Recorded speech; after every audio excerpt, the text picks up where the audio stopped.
Applause already, thanks Mick. Got a fan base down the end. Look, for those of you who haven't met me before, I'm Rebecca Schasching, current President-elect of Govis. Welcome to Govis 2018. We're in for an awesome 2 days.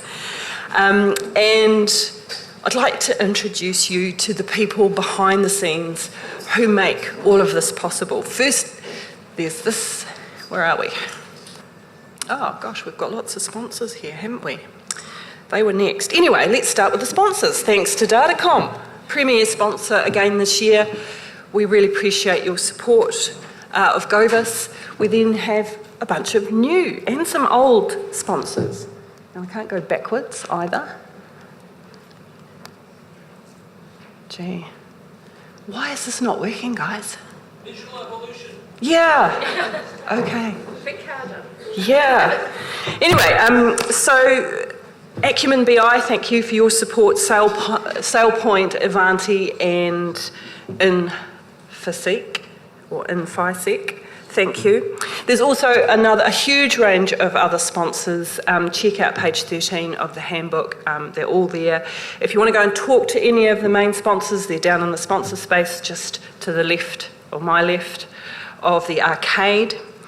So here are the team behind the scenes who make all of this event possible and the lunchtime forums. How you can spot them today is they're wearing these very cool limited edition Govis t-shirts. And if you're here tomorrow afternoon, you could be the holder of a limited edition t-shirt. Right, what's the next slide? The team out in the arcade. We can't do it without them either. If you spot anything that's not right or you need some help, track one of the committee down or talk to the amazing team at Paardekooper's. Right, what's next? It's exciting. Right, this year we are evolving. We're going to use devices to ask questions.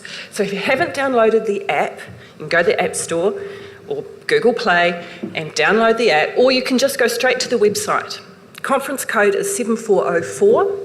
Type that in and you'll be able to select the stream that you're in and ask questions. The questions with the most votes will be the ones that we put to the presenters.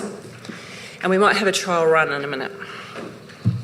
So this concept of digital evolution, housekeeping. It's good, isn't it? Right. Phone's on silent. If they go off, you will have to dance. So if the fire alarms sound, you're going to exit through the doors which you just entered the room, and you're going to exit the building at either end. The assembly point is in Frank Kitts Park at this end of the building.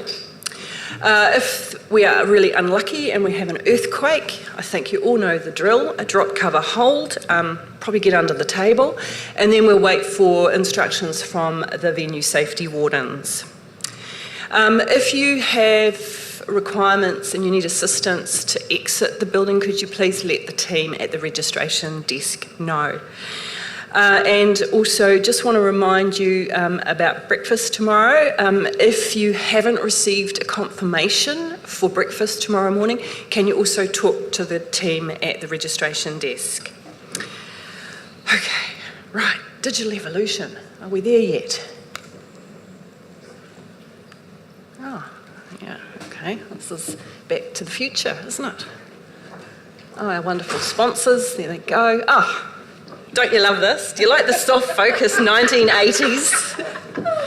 So the concept of digital evolution, I'm a scientist at heart. I studied botany and microbiology in my undergraduate degree. And this concept took me back 30 years to when I crossed the stage with my undergrad degree, and I enjoyed it so much I did it all over again with a postgrad degree, except the postgrad degree was, well, not surprisingly, in IT. So those people that forged a path before me, I want to introduce you to some scientists that inspired me all those years ago. So the first one, working, Charles Darwin. We all know that he created this idea of the theory of evolution, which was quite remarkable at the time because he was a very religious man.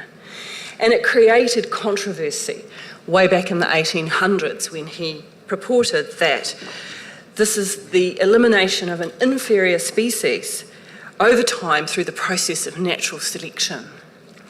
So he didn't have a great number of fans.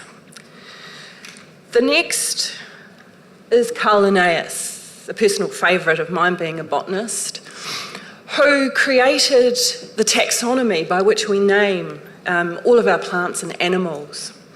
And how did he started with the plants, and he decided that he would look at the reproductive processes of the plants. And of course that didn't go down very well either, and some people called it loathsome harlotry. And so again, he created some controversy.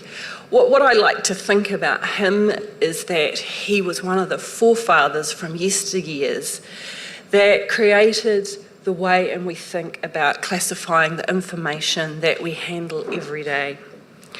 And of course, the third scientist who will be familiar to everybody in the room is Jane Goodall. Her studies of chimpanzees in the wild were legendary. And she was able to study these creatures and observe that they had really clear social structures.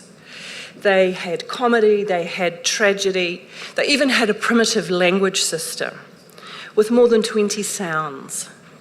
And she also managed to dispel the notion that human beings were the only creatures able to use tools, and that the chimpanzees use tools to help them build things. So why have I introduced you to these three scientists? Well, they were curious. They were curious about the world around them and what it meant for the future. They're going to be with us for the next 3 days as we traverse the concept of digital evolution. They will be the streams into which you will go between lunch and afternoon tea. So what about digital evolution?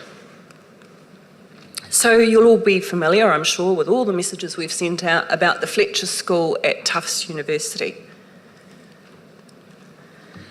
who did a data-driven investigation around the world of 60 countries to produce the Digital Evolution Index. New Zealand is a standout nation, as you can see up there in the right-hand corner. We're number 14. Now, the reasons that we sit in that particular position are a combination of the following.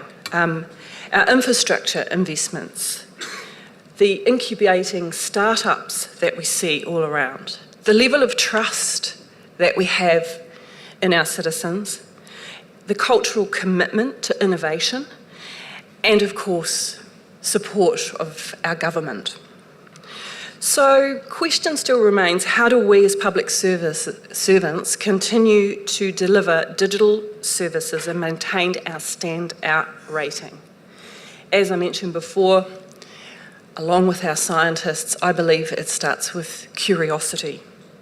And there's a lovely quote from Jane Goodall: "Change happens by listening, and then starting a dialogue with the people who are doing something that you don't believe is right." So I encourage you to be curious over the next 2 days. Talk to some people you haven't met before, engage with the vendors. There's some fabulous Kapiti ice creams down the end if you need more enticement. There's coffee and great juices. So we're just waiting for the minister to arrive, and while we do that, we thought we would do a test poll, because we can run polls with Slido. So here's an opportunity to get your device out, and if we could have that up on the screen, and you'll get to vote.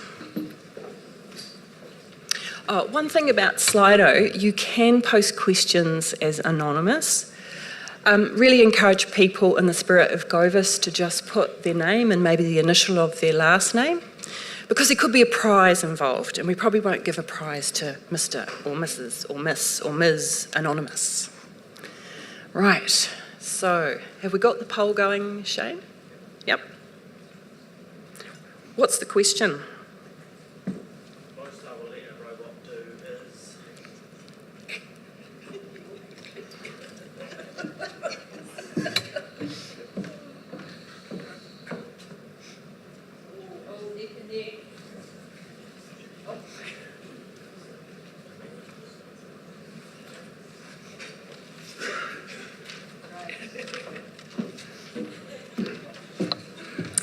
Right, so if anyone wants a new investment strategy, somebody to do the housework seems to be high on the list. So you'll find these sprinkled throughout the day. It just gives you a flavour of how to use a pole.